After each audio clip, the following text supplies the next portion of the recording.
Hello, नमस्कार. तर खूप दिवसानंतर आपला व्हिडिओ आलेला आहे, कारण दिवाळीनिमित्त मी सासरी आणि माहेरी गेलेले होते. त्यामुळे मला तिथं व्हिडिओ बनवणं पॉसिबल झालं नाही. त्यामुळे तर आत्ताच मी या संडेलाच इकडे म्हणजे पुण्यात आलेले आहे आणि आल्यानंतर घराची सगळी साफसफाई केली. आपण अगदी 2-3 दिवस जरी नसलो ना घरी, तरी घर खूप घाण होतं. तर जवळपास मी आता 2-2.5 आठवडे नव्हते घरी. त्यामुळे घर इतकं धूळ झाली होती घरामध्ये, भांडे वगैरे सगळं पडलेलं होतं. तर ते सगळं पहिल्यांदा साफ केलं. शूट करण्याची खूप इच्छा होती, परंतु ते शक्य झालं नाही. तर आता आज मी सगळं साफ केलेलं आहे आणि आज रात्रीचं हे जे मी तुम्हाला दाखवते, तर ती रात्रीची जेवणाची तयारी करते आहे. आणि साहजिक आहे, तर गावाकडून आली आहे, त्यामुळे भाजीपाला खूप लांबून यायचं होतं. माहेर माझं 6 तासांच्या अंतरावर आहे, त्यामुळे भाजीपाला इथे येईपर्यंत खराब होऊन जातो. त्यामुळे मग मी तिकडनं भाजीपाला आणत नाही. त्यामुळे तुम्ही ते बघू शकता की आता भाजीला काहीच नव्हतं, तर म्हटलं काय करावं, तर ठरवलं की नाचणीचे छानसे डोसे मी करणार आहे आणि तेच तुमच्यासोबत शेअर करणार आहे. कारण आता भाजीला काहीच नाही आहे, मला डायरेक्ट आता उद्या जाऊनच भाजी आणायला लागणार आहे. तर इथे आता मी काय करते आहे, तर सगळ्यात पहिल्यांदा मी नाचणीचं पीठ घेतलं, अगदी अंदाजेच घेतलं. त्यानंतर यामध्ये आता मी एक कांदा बारीक कट करून टाकणार आहे.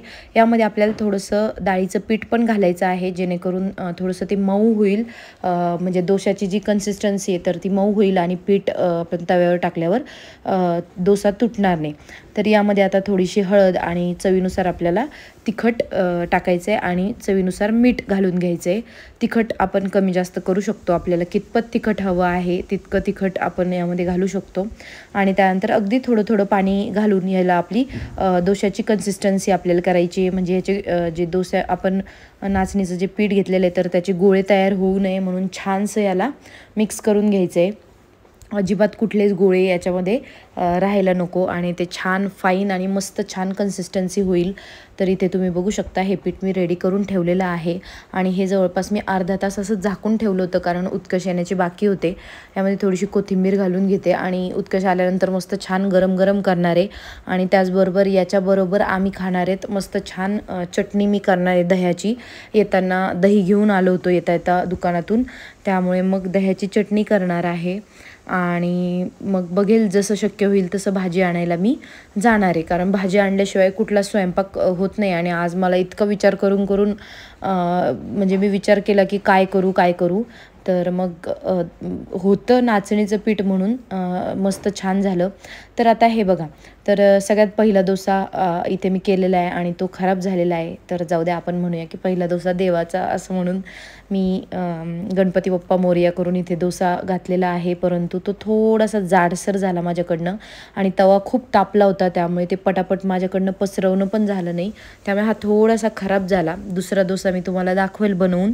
तर आता याला छान खालची बाजू पहिल्यांदा मस्त छान शेकून घ्यायची आणि त्याचबरोबर वरती जी साईड आहे, तर ती पूर्णपणे कोरडी झाली की मग आपल्याला त्याला छानशा अशा कडा मोकळ्या करून घ्यायच्या आहेत. आधी मी तेलाने कढईवर तेल टाकून घेतलं होतं आणि कडा मोकळ्या करून त्यानंतर दुसरीसुद्धा साईड आपल्याला छानशी भाजून घ्यायची आणि मस्त दह्याच्या चटणीबरोबर खूप छान अप्रतिम लागते. जर कदाचित नाचणीचं पीठ घरात नसतं, तर आपलं सगळ्यांनाच माहिती आहे मस्त छान सोपी साधी आपली रेसिपी, ती म्हणजे फोडणीचा भात. तर मस्तपैकी छान फोडणीची खिचडीच केली असती, परंतु विचार केला की आहे तर आपण हेच करूया, फोडणीची खिचडी नको वाटलं मला. तर हे बघा, दुसरा डोसा खूप छान आला, मस्त छान पातळ आलेला आहे. आणि जसजसे मी डोसे करत होते ना, तर पहिला थोडासा म्हणजे चांगला नाही आला, त्यानंतर दुसरा थोडा चांगला आला, तिसरा अजून चांगला, असं करत करत 4-5 जे डोसे झाले नाचणीचे, तर ते बऱ्यापैकी खूप छान होत गेले. तर हात बसला आणि मस्त पण पटापट होत गेले आणि तवा पण तापलेला होता आणि एक अंदाज येत गेला की आपल्याला कसं करायचं आहे. याआधी मी केलेले होते, हे काही पहिल्यांदा करत नाही आहे, परंतु आता खूप दिवसानंतर मी नाचणीचे डोसे करते ना, तर त्यामुळे थोडंसं ते प्रॉब्लेम झाला. तर हे बघा, खालची साईड मस्त छान ब्राऊन कलर झाली की दुसरी साईड आपल्याला छान भाजून घ्यायची आणि त्याचबरोबर छान आपण लोणच्याबरोबर, कुठल्याही ठेच्याबरोबर किंवा चटणीबरोबर खाऊ शकतो. तर आता मी हे गरम गरम उत्कर्षला सर्व करते आहे आणि त्यानंतर मग मी माझ्यासाठी गरम गरम करून मी सुद्धा हेच खाणार आहे. आणि आता सगळी आज दिवसभरामध्ये खूप साफसफाई झाली. कपडे जे होते जे गावाहून आणलेले, त्याचबरोबर घरी जे कपडे धुवायचे राहिले होते तर ते सगळे स्वच्छ धुवून कपाटामध्ये लावून दिलेले आहे. आणि त्याचबरोबर किचन ओटा, त्याचबरोबर फरशा, हे सगळं छान आवरून घेतलं आहे. गावावरून आणलेला सगळा जे काही सामान होतं तर ते जिथल्या तिथे ठेवून दिलेलं आहे. आणि मग आता रात्रीचं जेवण. तर हे बघा, तिसरा डोसा तर अजून छान आलेला आहे आणि टेस्ट पण खूप छान येते. तिखट आणि मीठ आपल्या याच्यानुसार आपण ॲडजस्ट करू शकतो. याच्यामध्ये हवं तर आता मी 1 कांदा घातलेला आहे. जर हवं तर खूपसे लोक याच्यामध्ये टोमॅटो पण घालतात, म्हणजे टोमॅटो, कोथिंबीर, आपल्याला हव्या त्या भाज्यासुद्धा तुम्ही याच्यामध्ये घालून मुलांना देऊ शकता. कळणार पण नाही आपण याच्यामध्ये मुलांना भाज्या घालून दिल्या तर.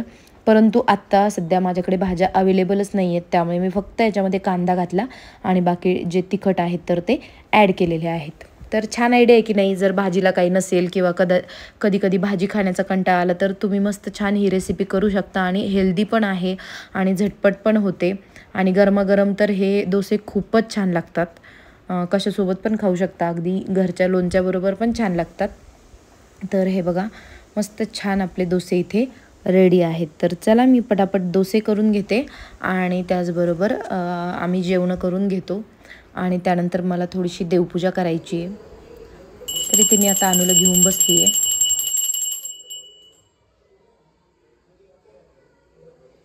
वक्रतुंड महाकाय सूर्यकोटी समप्रभ निर्विघ्नं कुरु मे देव सर्वकार्येषु सर्वदा.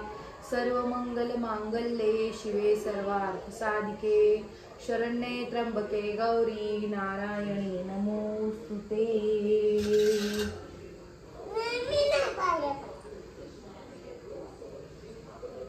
सदा सर्वदा योग तुझा घडावा, तुझे कारणी देह माझा पडावा. उपेक्षू नको गुणवंता अनंता, रघुनायका मागणे हीची आता. जय जय रघुवीर समर्थ.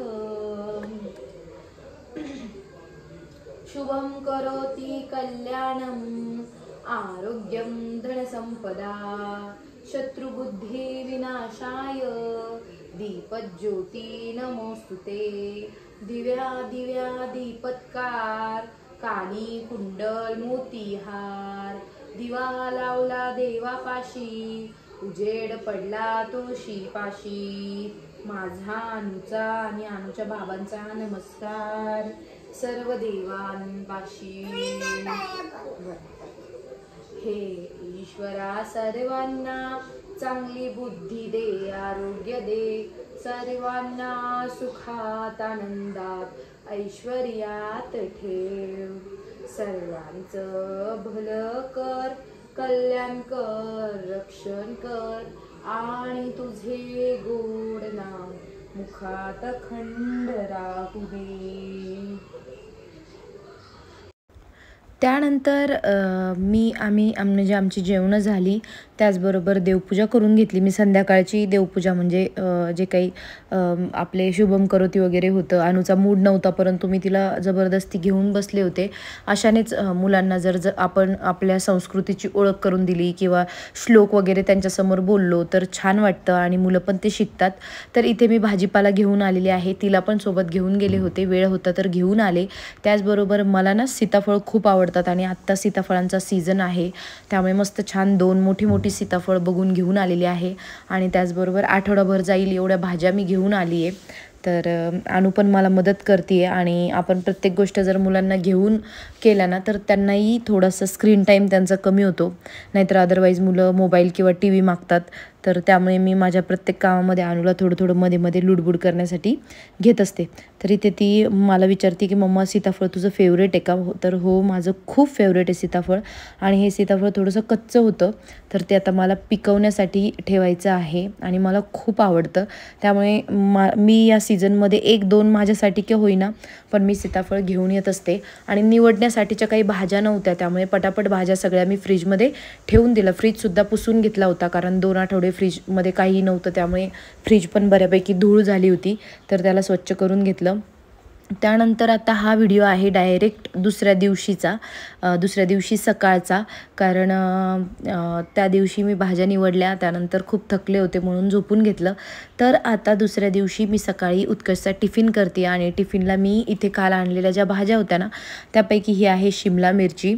तर शिमला मिरचीची भाजी करणार आहे मी आणि त्याचबरोबर त्यांच्यासाठी भाकरी करणार आहे.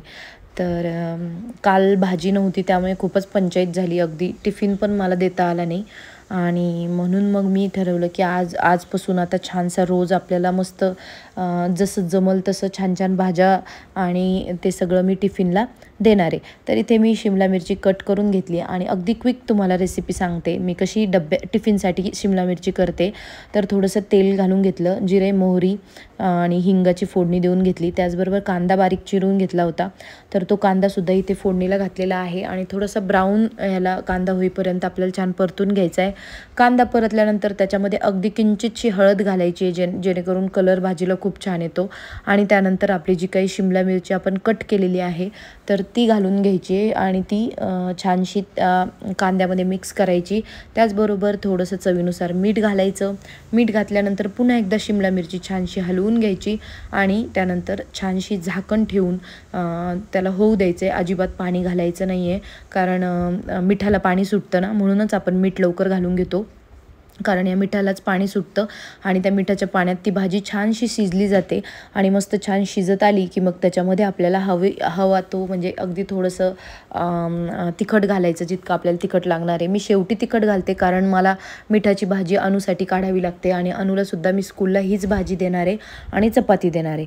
तर मग अनुसाठीची भाजी काढून घेतली की मी त्यानंतर मग त्याच्यामध्ये तिखट आणि त्याचबरोबर शेंगदाण्याचा कूट घालणार आहे. तर हे बघा, भाजी आता दुसरीकडे ठेवून दिली आणि उत्कर्षसाठी इथे मी भाकरी बनवते आहे. तर भाकरीचं पीठ आई अण्णांनी मला दिलं होतं, तर त्यामुळे सोपं झालं आणि पटकन आता मी इथे भाकरी बनवून घेते आहे त्यांच्यासाठीची. माझ्यासाठी आणि अनुसाठी मी चपात्या करणार आहे. तर त्यानंतर करेन, परंतु म्हटलं की त्यांना उशीर व्हायला नको, कारण अनुला जायला थोडासा उशीर होता. परंतु उत्कर्षचं खूप गडबड करतात आणि त्यांचा चहा पाणी नाश्ता सगळं व्हायला पण उशीर लागतो. त्यामुळे ते अजून उठलेले नव्हते, त्यामुळे म्हटलं की पहिल्यांदा स्वयंपाक कंप्लीट करून घेते आणि मग चहा पाणी करत बसते. त्यामुळे आत्ता सध्या मी चहा वगैरे ठेवलेलं नाही आहे. तर हे बघा, इथे आता छानशी भाकरी करून घेतली आहे. खूप दिवसानंतर, अगदी म्हणजे 2-2.5 आठवड्यानंतर भाकरी करते. तर थोडीशी भाकरी आता थोडीशी आकार अगदी गोल येणार नाही, परंतु ठीक आहे, तुम्ही समजून घ्या. आणि इथे आता छान आपली भाकरी रेडी झालेली आहे. तवा पण छान तापलेला आहे आणि इकडच्या गॅसवर मी शिमला मिरची करायला ठेवलेली आहे. त्याला मध्ये मध्ये आपल्याला हलवून घ्यायचं आहे, जेणेकरून ती खाली लागायला नको. आणि त्यानंतर मग मस्त शेंगदाण्याचा कूट आणि त्याचबरोबर लाल तिखट आपल्याला या शिमला मिरचीमध्ये घालून घ्यायचं आहे. तर चला, मी भाकरी बनवते आणि मग बोलते तुमच्यासोबत.